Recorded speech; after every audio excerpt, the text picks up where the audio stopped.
The first step is to cut the OEM driveshaft carrier frame. Make your first cut where the foot meets the carrier. This shouldn't require removal of the exhaust, but lowering it down can give you more room to work with if you prefer. Next, unbolt the carrier from the body. Turn the carrier on its side and make another cut.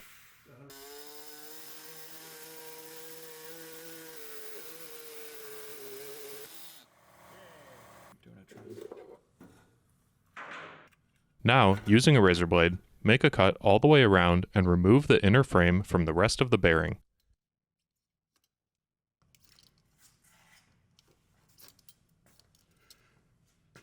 Cut the excess rubber from the lip at the front of the bearing.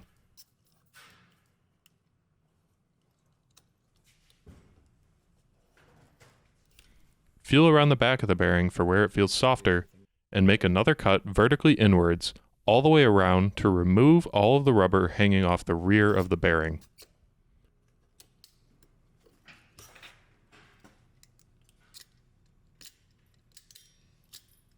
Then cut the remaining raised excess rubber all the way around until it's flush with the front half of the bearing.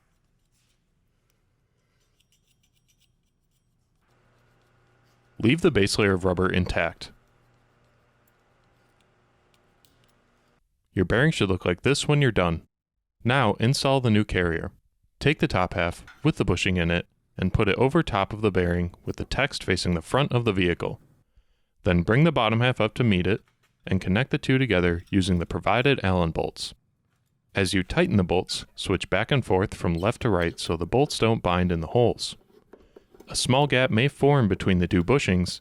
This is normal. Now, to mount it to the car, take your bolt, put a fender washer on it, an isolation damper, facing up, go up into the carrier, bring another isolation damper down from the top, and then put your small washer on the very top. Loosely thread it into the body. Same thing on the other side. Bolt, fender washer, isolation damper, up through the carrier, another isolation damper down from the top, and small washer on the very top. Thread it into the body and tighten both bolts to 19 Newton meters, and enjoy your new JXB driveshaft carrier.